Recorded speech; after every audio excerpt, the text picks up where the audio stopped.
There are no healthcare centers free for the people in Somalia. Poverty, malnutrition. Somalia has one of the highest maternity deaths in the world. Why are we not fighting for the woman dying in the childbirth? Why are we not thinking about our young men and women fleeing to other countries and dying in the ocean? Why are we not talking about injustice in Somalia? Because all of this, there is no funding. There is funding in talking about circumcision, and there is money also talking about the age issue because of NGOs. So let's be honest and be real about these issues. In Somalia's capital, Mogadishu, a wave of forced evictions has left hundreds of families homeless. Houses are being razed, often without warning, according to residents who claim they weren't given a chance to contest the government-led. This is the failed generation of Somalia, the generation that has been leading Somali politics for the last 30 years. So what have we gotten from this? Let's look at the numbers. Around 70% of Somalis live in extreme poverty. Africa's average is roughly 40%. Over 4.6 million Somalis face acute food insecurity. Somalia is consistently in the top 5 worst hunger crises in the world. 1.8 million children are acutely malnourished. Over 400,000 are severely malnourished. Adult literacy in Somalia is about 41%, one of the lowest literacy rates in the world.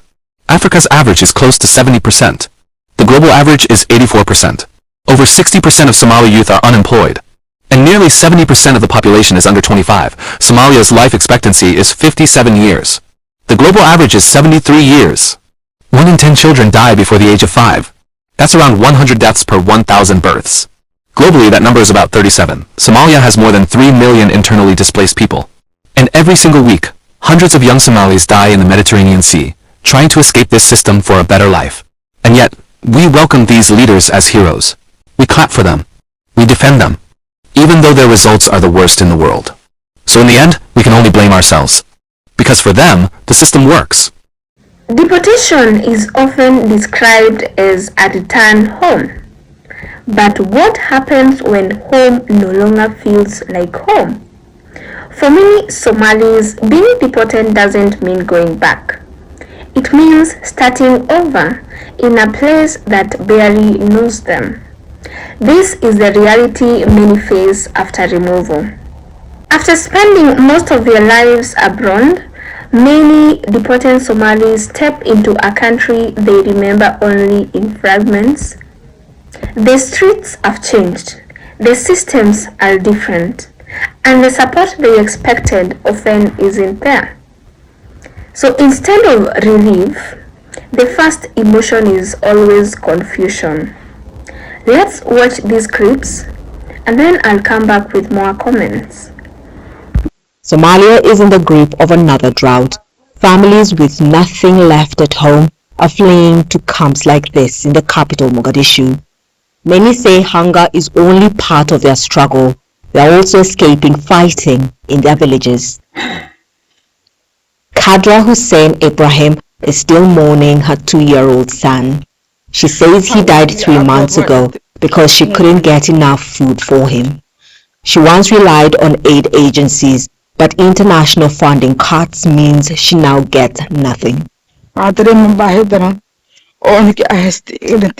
I'm worried about my children. I don't have enough food to give them. My husband is dead. I worry about their future. I can't even eat. They are my priority. Across Somalia, 2 million people live in displacement camps. More arrive in Mogadishu every day, searching for food and safety. The government has declared drought in several regions. Rains have failed yet again, and 4.6 million people need food assistance. People are not now able to have access to water.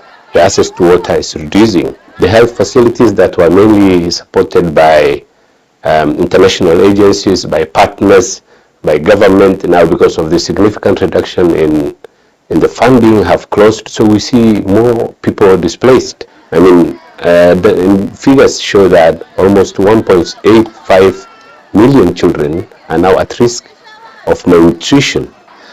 Most are exhausted, hungry. Those already living here do what they can to help. These people have just arrived from villages farther south. The community here has been helping with food and shelter, but aid workers say they are struggling to help because of the aid cuts. Some organizations previously supported by USAID and other donors say they've lost half of their funding. Sayed Ali Aden shows us a school he used to run inside the camp. It was the only one serving displaced children. Now it's closed, the health center too, because the money ran out. I've been idle for the past year and a half. My own children are not in school. Many of the children I taught now spend their days in the market doing nothing. We can't afford to feed them. Other schools are too far from the camp. Starting over sounds simple until you try to do it with nothing. Finding work is difficult, securing housing is uncertain, even basic paperwork can be a challenge.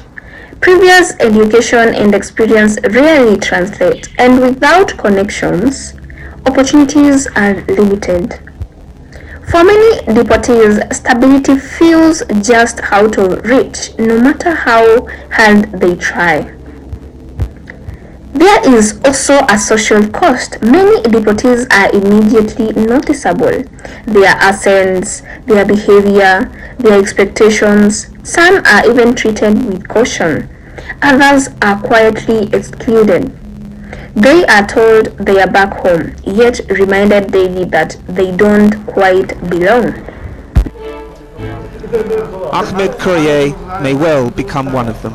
He's been in London for 6 years, and now the government wants to start deporting people back to his homeland of Somaliland, even though it does not recognise the government there.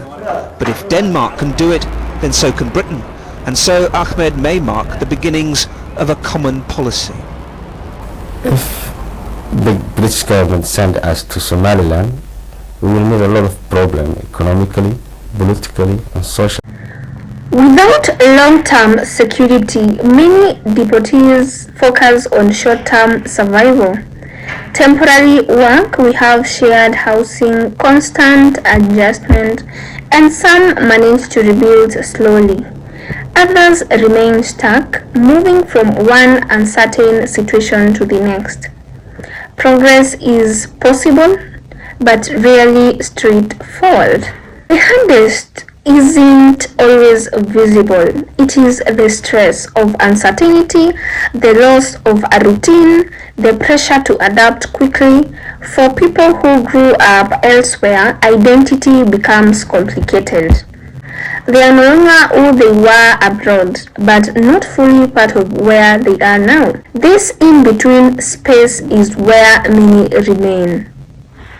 Wallahi, seeing the poverty in Somalia just hits different. It's definitely heartbreaking.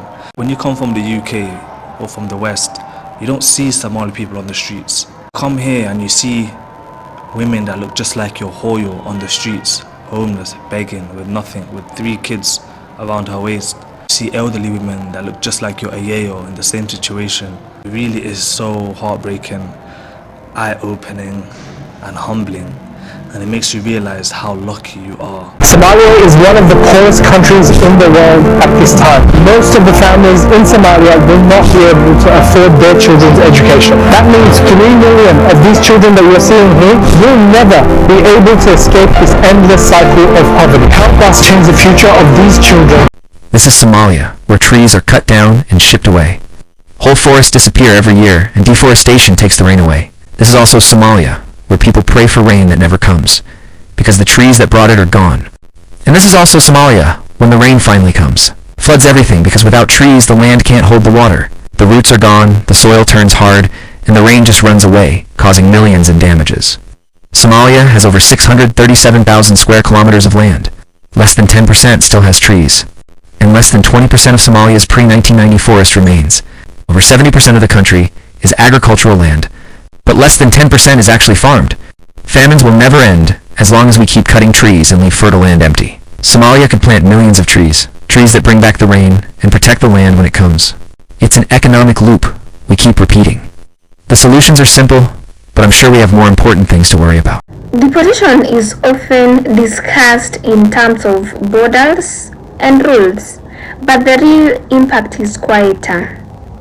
It is the challenge of rebuilding life without support, of redefining home without certainty, of moving forward without a clear path. This is the reality facing many deported Somalis, and understanding it begins with listening. If you found this discussion helpful, kindly consider joining our family by hitting the subscribe button. Also, like most of my videos and comment. Tell me what you think on the comment section, and kindly keep the comments respectful. Looking forward for the next episode. Stay tuned. Thank you for watching. Bye for now.